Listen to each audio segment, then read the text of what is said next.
राधे राधे। आज मैं आपको इस वीडियो में संकट चौथ व्रत कथा और व्रत की विधि बताती हूँ।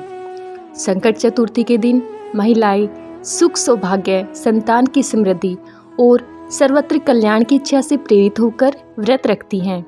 पद्म पुराण के अनुसार इस व्रत को स्वयं भगवान गणेश ने माँ पार्वती को बताया था। वैसे तो हर महीने की कृष्ण पक्ष चतुर्थी गणेश चतुर्थी कहलाती है, लेकिन माघ मास की चतुर्थी तिल संकटा चौथ कहलाती है। पद्म पुराण के अनुसार आज ही के दिन कार्तिकेय के साथ पृथ्वी की परिक्रमा लगाने की प्रतिस्पर्धा में उन्होंने पृथ्वी की बजाय भोलेनाथ और माँ पार्वती की 7 बार परिक्रमा की थी।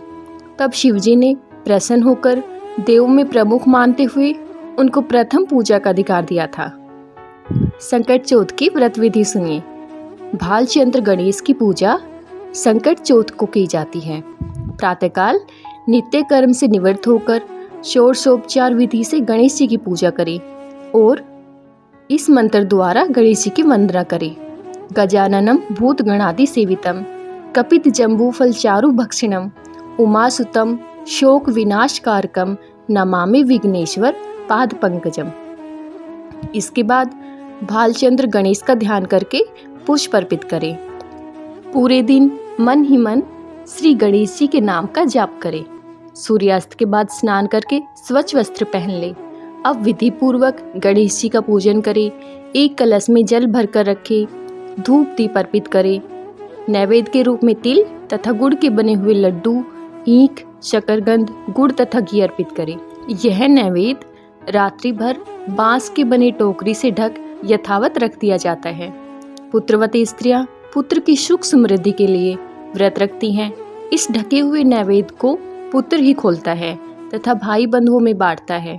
ऐसी मान्यता है कि इससे भाई बंधुओं में आपसी प्रेम भावना की वृद्धि होती है।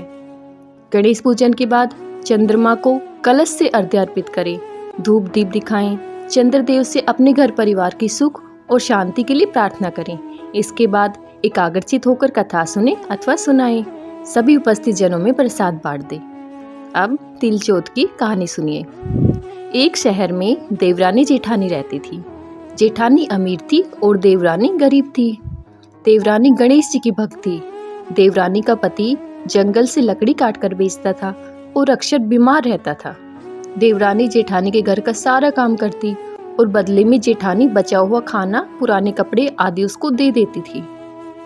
इसी से देवरानी का परिवार चल रहा था। माघ महीने में देवरानी ने तिल चौथ का व्रत किया। 5 आने का तिल व गुड़ लाकर तिलकुटा बनाया। पूजा करके तिल चौथ की कथा सुनी और तिलकुटा छीके में रख दिया और सोचा कि चांद उगने पर पहले तिलकुटा और उसके बाद ही कुछ खाएगी। कथा सुनकर वह जेठानी के यहाँ चली गई। खाना बनाकर जेठानी के बच्चों से खाना खाने को कहा तो बच्चे बोले, माँ ने व्रत किया है और माँ भूखी है। जब माँ खाना खाएगी हम भी तभी खाएंगे। जेठ जी को खाना खाने को कहा तो जेठ जी बोले, मैं अकेला नहीं खाऊंगा। जब चांद निकलेगा तब सब खाएंगे, तभी मैं भी खाऊंगा। जेठानी ने उसे कहा कि आज तो किसी ने भी अभी तक खाना नहीं खाया, तुम्हें कैसे दे दूं? तुम सुबह सवेरे ही बचा हुआ खाना ले जाना। देवरानी के घर पर पति बच्चे सब आस लगाए बैठे थे कि आज तो त्योहार है, इसलिए कुछ पकवान आदि खाने को मिलेगा। परंतु जब बच्चों को पता चला कि आज तो रोटी भी नहीं मिलेगी तो बच्चे रोने लगे। उसके पति को भी बहुत गुस्सा आया। कहने लगा, सारा दिन काम करके भी 2 रोटी नहीं ला सकती तो काम क्यों करती हो? पति ने गुस्से में आकर पत्नी को कपड़े धोने के धोने से मारा। धोना हाथ से छूट गया तो पाटे से मारा। वह बेचारी गणेश जी को याद करते हुए रोते रोते पानी पीकर सो गई। उस दिन गणेश जी देवरानी के सपने में आए और कहने लगे, धोने मारी पाटे मारी, सो रही है या जाग रही है? वह बोली, कुछ सो रही हूँ कुछ जाग रही हूँ। गणेश जी बोले, भूख लगी है, कुछ खाने को दे। देवरानी बोली, क्या दूँ, मेरे घर में तो अन्न का एक दाना भी नहीं। जेठानी बचा कुचा खाना देती थी, आज वह भी नहीं मिला। पूजा का बचा हुआ तिलकुटा छीके में पड़ा है, वही खा लो। तिलकुटा खाने के बाद गणेश जी बोले, धोने मारी पाटे मारी, निमटाई लगी है, कहाँ निमटी? वह बोली, यह पड़ा घर, जहाँ इच्छा हो वहाँ निमट लो। फिर गणेश जी बच्चे की तरह बोले, अब कहाँ पहुँचूं? नींद में मगन अब देवरानी को बहुत गुस्सा आया कि कब से तंग किए जा रहे हैं। सो बोली, मेरे सर पर पोंछो और कहाँ पोंछोगे। सुबह जब देवरानी उठी तो यह देखकर हैरान रह गई कि पूरा घर हीरे मोती से जगमगा रहा है। सिर पर जहाँ विनायक जी पोंछनी कर गए थे, वहाँ हीरे के टीके व बिंदी जगमगा रहे थे। उस दिन देवरानी जेठानी के यहाँ काम करने नहीं गई। बड़ी देर तक राह देखने के बाद जेठानी ने बच्चों को देवरानी को बुलाने भेजा। जेठानी ने सोचा, कल खाना नहीं दिया इसलिए शायद देवरानी बुरा मान गई। बच्चे बुलाने गए और बोले, चाची चलो, माँ ने बुलाया है, सारा काम पड़ा है। देवरानी ने जवाब दिया, अब उसकी जरूरत नहीं, घर में सब भरपूर है। बच्चे ने घर जाकर माँ को बताया कि चाची का तो पूरा घर हीरे मोतियों से जगमगा रहा है। जेठानी दौड़ती हुई देवरानी के पास आई और पूछा कि यह सब हुआ कैसे। देवरानी ने उसके साथ जो हुआ वो सब कह डाला। घर लौटकर जेठानी अपने पति से कहा कि आप मुझे दौने और पाटे से मारो। उसका पति बोला कि भली मानस, मैंने कभी तुम्हें हाथ उठाया है, मैं तुम्हें दौने और पाटे से कैसे मार सकता हूँ। वह नहीं मानी और जिद करने लगी। मजबूरन पति को उसे मारना पड़ा। उसने ढेर सारा घी डालकर चूरमा बनाया और छीके में रखकर सो गई। रात को चौथ विनायक जी सपने में आए, कहने लगे, भूख लगी है, क्या खाऊं।